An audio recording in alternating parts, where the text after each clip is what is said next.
Disclaimer: the contents within this video are supplemental to the safety lessons taught in class by the tech ed teacher and is not the definitive last word on the subject at hand.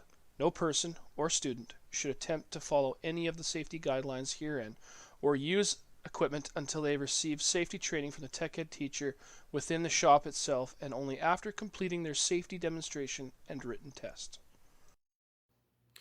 So the first rule and most important rule is if you get hurt, you got to tell an adult, either myself or the EA, but you need to report that injury right away so that we can get you safe medical help if needed and keep you from harming yourself further, such as advising you on cleaning the cut or whatever the injury may be so you don't get a infection down the road. Next thing we got to do is make sure that we don't fool around, horse around, goof off, none of that. You've been told that in your classes since kindergarten.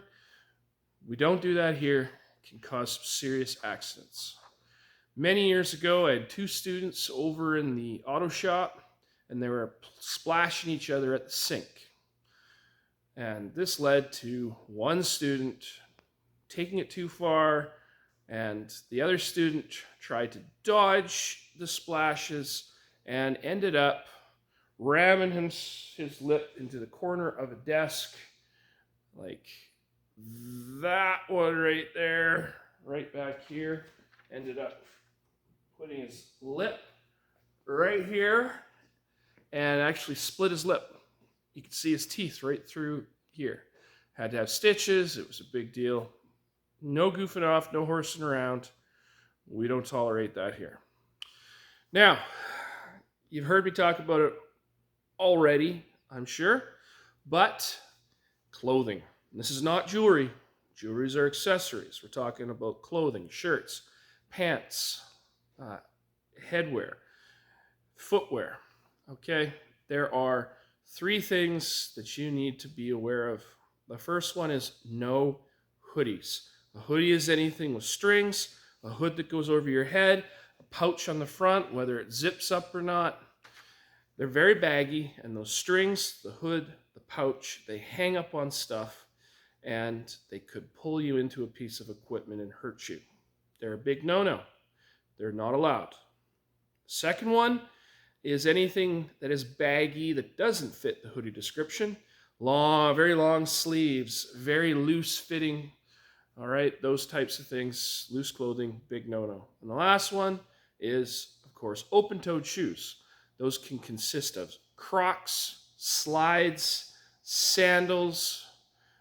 If you can see any part of your sock or your foot through it, that is a big no-no as well.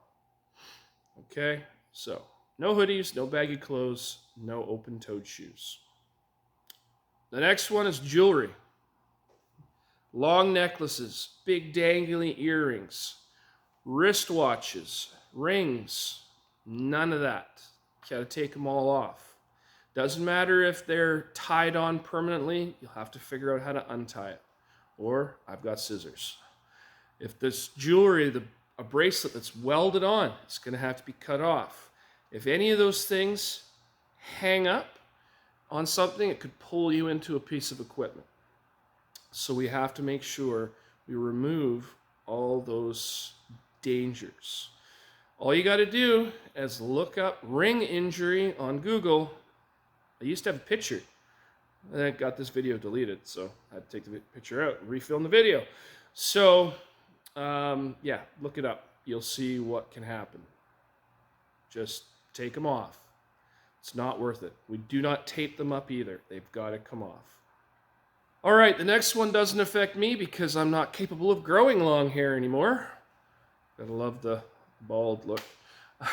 So long hair, again, it can get caught and pull you in just like a baggy piece of clothing. So what we're gonna do is we gotta tie it up.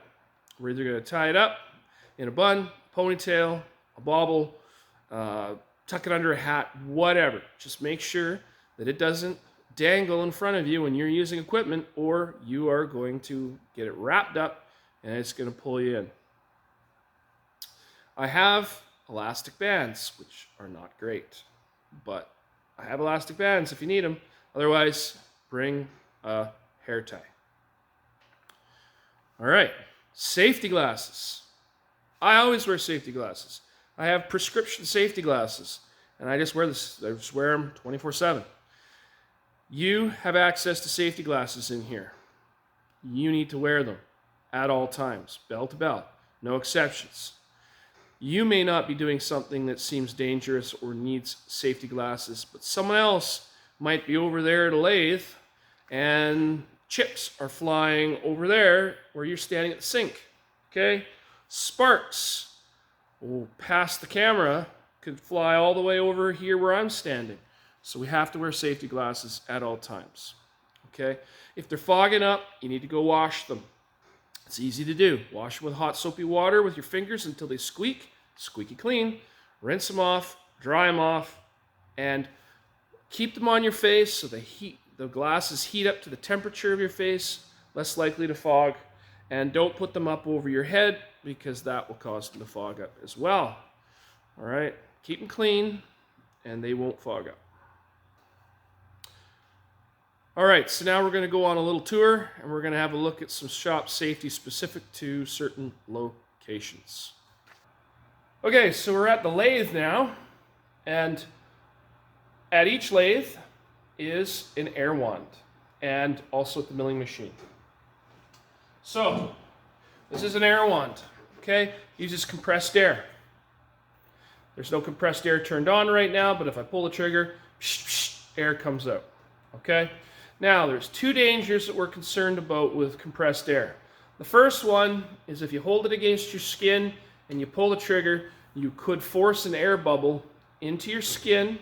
If it gets into your blood, then it can make its way to your heart or your brain and cause them to stop. We don't want that, okay? It's a little more involved than that. I'm not a doctor, but that's basically the gist of it.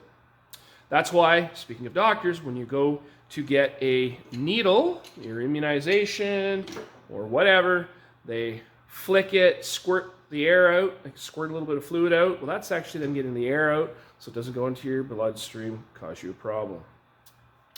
The other thing you need to worry about is what if you had some schmoo like this is shavings, chips, and it was on your skin, and then you hit that with compressed air. You could force some of that into the skin. I knew a tradesperson that told me a story about a friend of theirs that sprayed themselves with compressed air, and there was some rust particles in the airstream from dirty pipes or something on his skin, and it blew it in and caused an infection. So that's what we want to be careful of. So you got to use this wisely. We use it for cleaning things. You can also use it to dry your glasses after you've washed them. Don't spray yourself. Don't spray anybody else. All right, so we're at the back of the shop, the old shop, near the door you came in. It's just off to my side here. And there's this yellow flammables cabinet. And this is where we keep all of our chemicals, all the coolants, oils, lubricants, whatever we use in here. And of course, you've probably learned in your life that you don't want to get some of this stuff in your eyes, on your skin, in your mouth, ingest it, breathe it in. So how do we know what's bad, what's not? This red binder here, okay? It's labeled MSDS, stands for Material Safety Data Sheets. They have renamed it to SDS, Safety Data Sheets. Some people use both names, interchangeable, so you should know them both. But inside this red binder contains these safety data sheets, and these safety data sheets contain the information that a doctor would need to treat you. So it contains what the basic ingredients are, and there'll always be a section called Section 4. It's always Section 4, and it's got the first aid measures. So one of the most common chemicals you'll find anywhere is WD-40. Okay?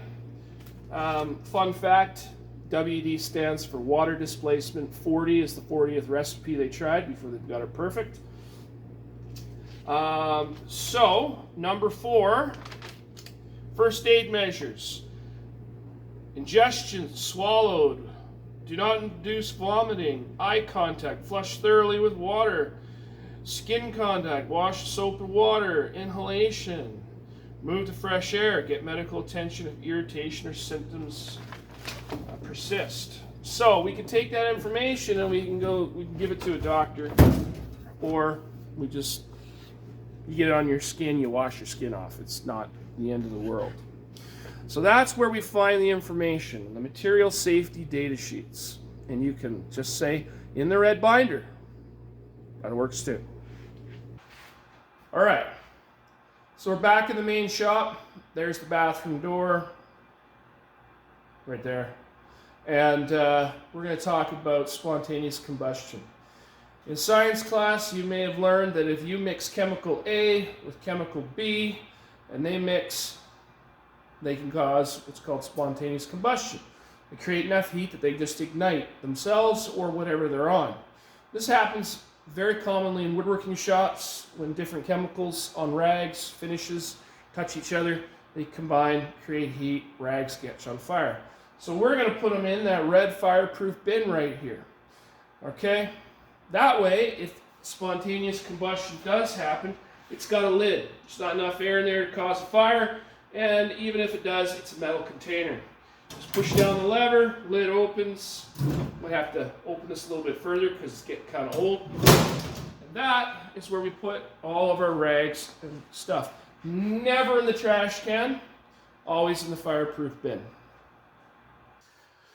All right, so I'm over here at the bench grinder. I'm going to use this as an example because it's the most effective tool to illustrate the last 2 safety rules we want to be aware of. The first one is, when you start a machine, you never want to stand right in front of it. Okay, this stone right here could explode when it gets up to speed because of the damage to it. Of course, I teach you to check it first, but when you turn it on, it could explode when it goes from 0 to 6,000 RPMs in a couple seconds.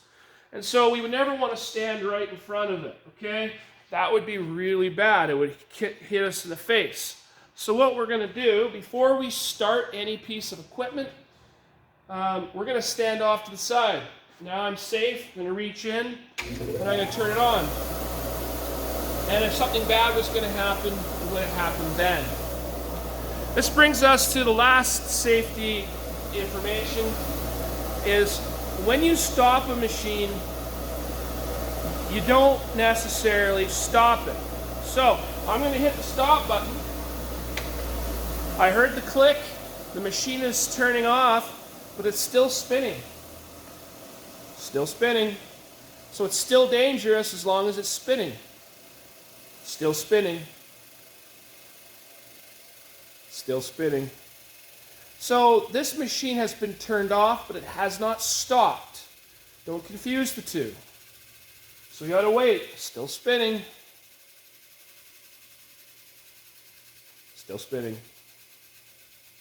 This one spins for a while. Some stop almost immediately.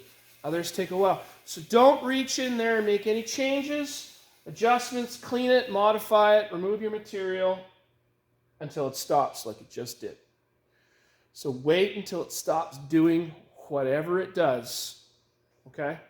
That's the most important thing. All right. I know I said that was the last bit of safety, but there are a couple more things I'm just going to quickly mention. The first one is there is a fire extinguisher at all doors in the shop. You need a fire extinguisher, go to a door. There's one there. Also, in the forge and foundry area, there's a fire blanket that we can use to wrap somebody up if they were to accidentally catch themselves on fire. Highly unlikely, but we always prepare for every contingency. So that concludes the general shop safety for the metal shop and auto shop. I didn't show you anything in the auto shop, but it's all the same over there. Thanks for watching.